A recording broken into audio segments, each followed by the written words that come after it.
안녕하세요, 유세미입니다. 오늘은 유세미의 북카페 진행하도록 하겠습니다. 오늘 여러분들에게 들려드릴 아주 귀한 책은요, 유은정 작가의 내가 예민한 게 아니라 내가 너무한 거야 라는 책입니다.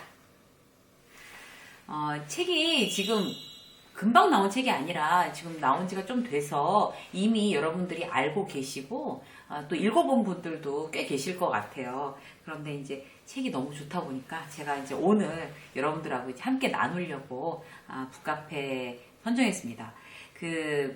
이분은 이제 정신과 의사시고요. 실제로 이제 정신과를 찾아서 많이 상담해 오시는 많은 그런 케이스들을 이제 소개하면서 우리가 진짜 현대를 살아가면서 어떤 이 마음의 근육을 조금 더 훈련해서 튼튼하게 해야 될지 이런 부분에 대해서 굉장히 스트레이트로 좋은 말씀을 많이 해주세요.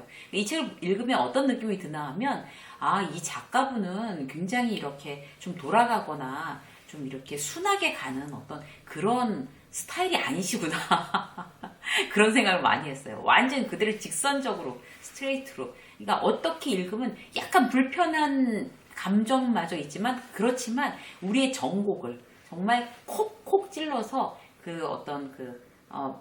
솔루션을 제공을 하거나, 그리고 우리가 지금 잘못하고 생각하고 있던 거 아니면 좀 힘들어하던 거 이런 것들에 대한 어떤 이제 다 그야말로 정말 까발려서 아주 그냥 표면으로 다 노출시키는 그런 어떤 느낌을 받습니다. 우리가 평소에 힘들어하고 있던 부분, 여러분들께서 오늘 이제 북리뷰 함께 하시면요, 나도 저런 것 때문에 굉장히 힘들었는데 저런 어떤 그 마음의 습관을 좀 가져야 되겠구나 이런 마음이 드실 거예요. 요즘 힘드세요? 자, 이 영상에 주목하시고 이 책을 함께 읽어보도록 하시겠습니다. 그 프롤로그에 보면요, 이제 이분이 이 책을 왜 썼는지에 대한 어떤 그런 부분들이 굉장히 이제 적나라하게 나와 있어요. 제가 이제 소개를 먼저 해드리면요, 타인의 에너지와 시간, 노력과 정성을 자연스럽게 훔치는 감정 뱀파이어들은 답답한 게 없다. 그렇죠. 제가 이제 에너지 뱀파이어, 자존감 뱀파이어를 이제 방송에서 말씀드린 적이 몇 번 있었는데, 이분은 아예 감정 뱀파이어라는 용어를 쓰셨어요. 그렇죠. 우리가 이제 친구들이나 뭐 직장 동료들이나 보면 이런 어떤 감정 뱀파이어들이 있죠. 그래서 자기가 하기 싫은 것은 다른 사람을 시키고, 빼앗고 싶은 게 있으면 수단과 방법을 가리지 않고 자기 것으로 만드는 사람들이기 때문이다. 그들은 마지막까지 자신이 관계의 주도권을 쥐고 있다는 사실을 잊지 않는다.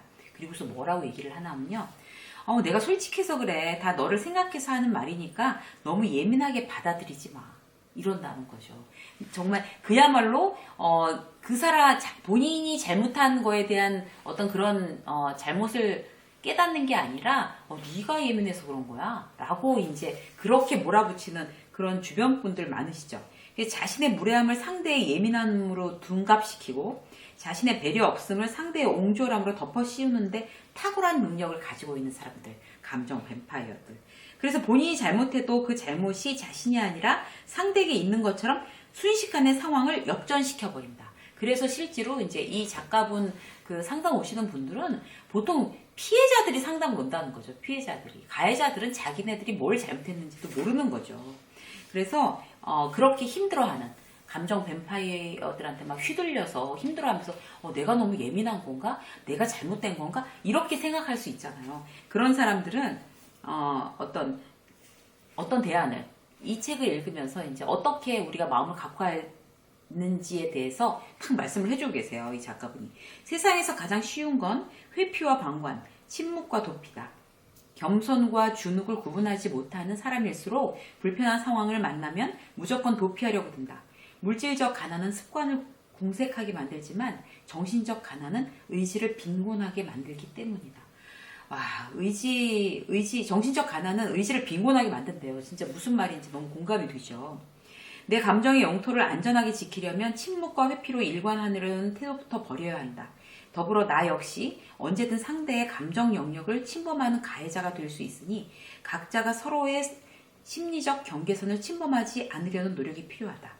따로 또 같이 살아가는 현명한 개인주의자가 되자. 그래야만 우리의 관계는 더 이상 공허하지 않을 것이다. 이게 이 책을 우리가 읽고 지금 이 마음을 어떻게 정말 훈련을 스스로 훈련해야 되는 이유이기도 합니다. 따로 또 같이 살아가는 현명한 개인주의자가 되자. 자, 그렇게 하기 위해서는 어떻게 하면 될까요? 한번 구체적으로 이제 보도록 하겠습니다. 그 첫 번째 챕터에 보면 내가 예민하다고? 네가 너무한 게 아니고? 라고 돼 있어요. 제목이. 우리 이런 느낌 정말 받을 때 많죠. 그런데 보통 네가 너무한 거야 라는 걸 우리가 모르고 있을 때는 나 진짜 예민한가 봐. 이렇게 나 스스로를 이게 힘들게 내가 원인이구나 이렇게 생각할 수 있는 경우들이 많습니다. 이런 어떤 대표적인 게 뭔가 하면 이제 이 작가분이 여기서 그 한 어떤 에피소드를 소개를 했는데요. 친구가 이런 거죠. 친구가 그 뭐 이렇게 이 주인공이 선아 씨예요. 그러니까 가명이겠죠. 그러니까 선아 씨가 모아놓은 볼펜 보면서 그니까 볼펜 모아다 어디다 쓰니 좀 더 어른스러운 취향을 가져보는 게 어때? 라고 얘기를 하고 그리고 이제 남자친구랑 이제 가려고 막 설레면서 뮤지컬 티켓을 막 갖고 있으니까 그걸 왜 이제 봐? 그걸 아직도 안 봤어? 라고 하든가 이런 친구들 있죠. 그리고 어떤 이제 뭐 영어를 배울 거야 라고 해서 이제 뭐 어학원 이렇게 그 다니는 거 이렇게 어디선가 듣고서 그 학원 별로야 거기 가지 마 이렇게 얘기를 하는 거죠. 그래서 그까짓 거 난 별로야 그거 겨우 아직도 그거 막 아이고 막 이런 추임새를 넣어가면서 이런 사람이 바로 흔히 말하는 우정사기라고 합니다. 여러분들께서 우정사기를 혹시 당하고 있지 않으세요? 그래서 이제 감정 뱀파이어들한테 굉장히 힘들게 시달리는 거죠. 근데 그들의 어떤 이제 그 말을 한마디로 정리하면 이런 거예요. 너무 충격적이에요, 여러분. 너까지 행복해지면 내가 너무 속상하잖아. 그러니까 다른 사람은 몰라도 너는 나보다 행복하면 안 돼. 너만큼은 계속 불행했으면 좋겠어. 이런 친구가 바로 이 우정사기의 어떤 본 마음이라고 합니다. 프레넘이라고 하죠. 그런 친구를 이제 친구와 적의 합성어. 그러니까 프렌드하고 에너미의 합성어. 프레넘이라고 해서 곁에 있는 사람이 자신의 행복을 빌어주는 진짜 친구인지 친구라는 이름으로 머물지만 시기와 질투를 남발하는 적인지 알 수 없을 때 사용하는 말입니다. 그런 프레너미들이 있는데 그런 프레너미들한테 감정을 이제 휘둘리는 경우들이 우리가 많다는 거죠. 그래서 사람 발목 붙잡으면서 뭐 연애하더니 사람 변했어 막 이러든지 집값 올랐다고 잘난 척하는 거야? 부모 잘 만나 인생 편하게 사네 라고 비아냥거리는 경우도 있다고 합니다. 이런 프레너미들한테 지금 만약 그런 사람이 있다면 여러분은 어떠한 각오를 해야 되는 걸까요? 일단 중요한 거, 그 각오를 알기 전 중요한 거, 그 이유 없이 내가 예민한 거가 아니라는 그 사실을 일단 아는 게 중요하고요. 친구의 그 개념 없는 말과 행동이 자꾸 당신을 자극해 신경을 뾰족하게 만들고 있는 거다라는 걸 알아차리는 게 중요하다고 합니다. 내가 예민한 게 아니라 그 친구가 너무한 거예요. 이 사실을 알고 있다면 이제 훨씬 더 그 휘둘리지 않는 데 도움이 되겠죠. 혼자 잘해주고 상처받는 일에 지쳤다면 이제는 자신의 감정 영토를 지키는 힘을 키워야 한다. 예민하게 보이지 않을까? 까칠하게 보이지 않을까? 외면당하지 않을까 하는 걱정으로 자신을 방어하고 감정의 영역을 지키는 것에 소극적일 필요는 없다. 상대가 받을 줄 알면서도 주의하지 않고 자신의 무관심과 예의 없음을 상대의 예민함으로 돌리는 사람이 문제지 당신의 문제가 아니다. 이렇게 우리들한테 얘기해주고 있습니다. 자, 그래서 이제 이럴 때는 우리가 어떤 각오를 해야 되냐면요. 3가지인데요. 첫 번째, 침범당한 내 감정의 영역을 회복하겠다는 단호함. 두 번째, 내 기준과 너의 기준은 다르다라는 냉정함. 마지막으로는요. 정말 이 사람이 평소 믿고 의지했던 어떤 그런 내 정말 친구인지 아니면 나의 자존감을 해치러 오는 그런 자존감 도둑인지 그런 걸 구분하겠다. 난 구분할 거야 라고 생각하는 유연한 결단력이 바로 그것이라고 합니다. 이 3가지를 반드시 우리가 기억해 둬야 될 것 같아요. 자, 그리고 또 볼까요? 진짜 이 책은요 너무 처음부터 끝까지 너무 맞는 말만 해요 진짜. 그러니까 공감대가 굉장히 큰 그런 책인 것 같아요. 자, 여기 또 이제 한 가지 또 아주 제가 이제 공감했던 대목을 여러분들한테 소개해 드릴게요. 제목이 뭐였냐면요. 잘 지내고 싶은 것일까? 잘 보이고 싶은 것일까? 이렇게 생각하니까 나는 누구와의 인간관계에서 내가 저 사람과 잘 지내고 싶어 하는 거야? 아니면 내가 저 사람한테 잘 보이고 싶어 하는 거야? 글쎄, 이게 헷갈릴 때가 있겠구나. 이런 생각이 들더라고요. 구체적으로 한번 제가 소개해 드리겠습니다. 자, 무리 없는 건강한 관계 맺기를 하고 싶다면 무엇보다 관계에서 오는 자신의 욕구를 명확히 알아야 한다. 상대와 잘 지내고 싶은 것인지 상대에게 잘 보이고 싶은 것인지 구분해야 한다는 말이다. 이걸 구분을 해야 된대요, 여러분. 그러니까 우리도 모든 인간관계에서 한번 생각을 해보시자고요. 회사에서 내가 동료들과 잘 지내고 싶은 건가? 아니면 그들에게 잘 보이고 싶은 건가? 이런 이제 생각할 수 있잖아요. 근데 여기도 이제 또 다른 주인공이 나와요. 또 다른 이제 주인공이 여기 이제 연희 씨라고 나오는데요. 물론 가명일 거예요. 근데 이제 이제 학교 때 친구들이랑 잘 보이고 싶은 마음에 마음의 경계를 허물어 버렸대요. 그래서 동기들과의 약속을 칼같이 지키고 과제도 대신해주고 도서관 자료를 양보해주는 행동으로 자신의 존재를 인정받으려고 했다. 그러나 중고등학교 때랑은 다른 어떤 선택적 따돌림을 당하게 되었대요. 그러니까 이용할 때 딱 이용해 먹고 필요 없을 때는 딱 밀어내고 이제 이런 어떤 따돌림을 당한 거죠. 그래서 굉장히 이제 마음의 상처를 많이 입고 이분이 이제 깨달았다고 해요. 동기들과 잘 지내고 싶은 마음이 잘 보이고 싶은 마음으로 잘못 발현되었다는 것을 깨달았다고 합니다. 우리도 이런 걸 한번 잘 생각해보면 깨달을 수 있을 것 같아요. 그러니까 사실 그 병원에서 이런 어떤 상담을 굉장히 많이 오셨대요, 이 작가분은. 그래서 어떻게 해야 되냐면 사람들에게 잘 보이고 싶다는 욕구를 버리고 잘 지내는데 관계 에너지를 집중하라고 말해준대요. 우리들한테 각자한테 하는 충고인 것 같아요. 인정받고 싶은 욕구가 존중받고 싶은 욕구를 압도할 때 여러 가지 문제가 시작되기 때문이다. 그러니까 정말 잘 지내고 싶어해 나는. 근데 그게 혹시 내가 잘 보이고 싶은 걸 착각하고 있는 게 아닐까? 그게 이제 잘못 왜곡되면 이제 우리 스스로로 굉장히 다치고 힘들게 만드는 거죠. 자, 근데 이제 보통 어떤 경우, 그래서 이제 마음이 굉장히 힘들고 내가 정말 이용만 당하는구나, 잘 보이느라고 인정받고 싶어서 정말 노력하는구나, 그래서 내가 막 상처 입는구나 라고 하시는 분들은 보통 자신의 생각이나 의사를 드러내는 게 어떤 이제 서툰 그런 사람들이 많다는 거죠. 그런 사람들은 마음의 말, 내면의 말을 문장으로 이렇게 써갖고 입으로 소리내는 연습을 해야 된대요, 여러분. 그러니까 난 이 연희 씨 같은 케이스야. 내가 바로 회사에서 그러고 있어. 난 정말 잘 보이고 싶어서 그들과 잘 관계를 맺고 싶어서 그런 줄 알았는데 지금 생각하니까 정말 잘 보이고 싶어서였구나.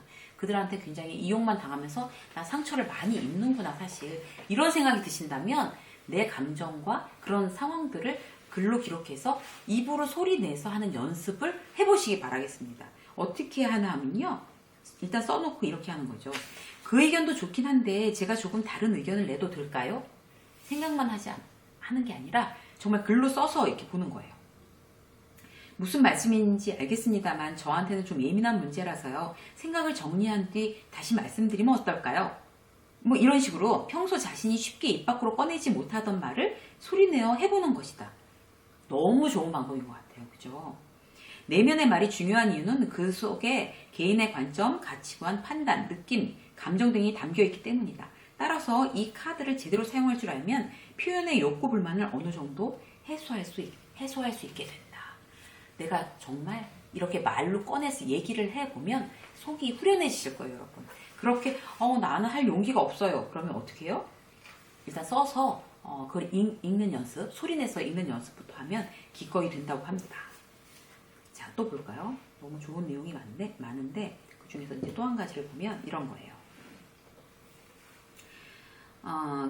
이제 아까 그런 이제 주인공 같은 그런 케이스의 어떤 연장선인데요. 이 문장이 굉장히 마음에 들었어요, 저는. 지금 우리에게 필요한 건 내 것이 아닌 것처럼 느껴지는 모든 것을 멈추고 내 것에만 집중하는 시간이다. 너무 좋죠. 그래서 이제 소제목으로 기꺼이 소외감을 받아들이다. 이런 게 나와 있는데요. 여기에 나오는 또 다른 주인공은 내 것이 아닌, 내 것일 수 없는, 내 것으로 만들고 싶지 않은 동료들과 명확하게 선을 긋기로 했대요. 명확하게. 아마도 동료들에게 이런 그 주인공의 모습은 윗사람에게 뭐 아부를 떨거나 좀 일 좀 한다고 잘난 척하는 사람으로 비춰질 수도 있었을 거다. 그렇잖아요. 왜? 이제 선 긋자. 딱 해서 명확하게 선을 긋고 그냥 휘둘리지 않으면 왜 쟤 갑자기 저렇게 잘난 척이야? 왜? 뭐 이렇게 생각할 수 있잖아요. 그런데 이제 그 직원들, 자기가 이제 그렇게 해서 이제 소외되잖아요. 그런 거에 대해서 흔들리지 않았대요. 저는 비겁하기 싫어요. 야합은 제 체질이 아니거든요. 우리는 왜, 그런 게 마음에 들지 않으면서도 막 마음에 드는 척, 그 무리에 섞이려고, 같이 이제 소외당하지 않으려고, 그렇게 억지로 하는 노력이 누구에게나 조금은 사회생활 하시는 분들한테 있을 수 있어요. 그런데 여기에 정말 너무나 또 아주 전곡을 찌른 어떤 그런 문장들이 나와요. 읽어볼게요. 사회생활을 제대로 하려면 야합과 가치를 구분하는 안목을 길러야 한다. 야합은 좋지 못한 목적으로 서로 어울리는 행위를 말하고, 가치는 둘 이상의 사람이나 사물이 경험이나 생활 따위를 함께하는 행위를 뜻한다. 이 두 가지 행위를 구분하는 기준은 자기 소외라는 감정이다. 스스로 타인의 비위를 상하지 않도록 하기 위해서 진짜 자기를 소외시킬 때 나타나는 감정이 바로 자기 소외이다. 편안해야 할 모임에서 누군가의 눈밖에 나지 않으려고 지나치게 크게 웃고 떠들거나, 반대로 갑자기 입을 다물거나 하는 식으로 진짜 자신의 모습과 다르게 행동한다면 스스로를 소외시키고 있는 것이 아닌지 생각해 봐야 한다. 바로 자기 소외라는 거죠. 그러니까 내가 정말 원하지 않는 것을 남들 때문에 그 무리 안에 섞여 있기 위해서 막 억지로 하하호호 하는 경험 여러분들은 없으세요? 저는 있었던 것 같아요. 그런 경험이. 그리고 회사 생활 하면서 그렇게 너무 피곤한데 그런 경우. 그래서 뭐 예를 들어서 뭐 맥주 한잔 하러 갈까? 뭐 이러면은 그렇지 않아도 제가 오늘 맥주를 마시고 싶었는데, 막 자기 약속이 있었는데도 어떻게 팀장님은 그렇게 뭐 무슨 독심술이 있으세요? 어떻게 아셨습니까? 가자! 막 이러는, 막 나서서 신난다! 막 이러는 거 있잖아요. 그리고 가서도 윗분들, 부장님 나 때는 말이야, 막 이런 얘기 네, 강렬한 리액션에서 하하호호 막 아재 개그하는데 하나도 안 웃기고 막 썰렁한데 정말 너무 머리에 쥐가 날 것 같은데도 너무 웃겨요, 막 이런 거 있잖아요. 그런 경우가 우리가 많이 겪고 있는 그런 경우죠. 근데 그런 걸 바로 이제 이 작가분이 얘기하는 그런 가짜 관계, 자기 소외, 이제 이런 것들인 것 같습니다. 가짜 관계로 말미암아 진짜 자기를 놓치는 일은 없어야 할 것이다. 이런 관계에 노력을 쏟을 바에는 차라리 혼자 집에서 낮잠을 자는 게 낫다. 너무 그냥 스트레이트로 탁 얘기해주죠. 집에서 낮잠 자는 게 낫다고 합니다. 그런 식의 가짜 관계, 거기에 더 이상 여러분들 이제 에너지를 쏟지 않으셔도 될 것 같아요. 자, 대단히 좋은 내용이 많은데 오늘 이제 시간 관계상 일단 1부로 여기서 끊고 하고요. 너무 이제 책의 내용이 좋으니까 2부 다음 시간에 한 번 더 지금 유은정 작가의 이 책을 리뷰를 이어나가도록 하겠습니다. 오늘 유세미 북카페 1부 여기까지 하겠습니다. 고맙습니다.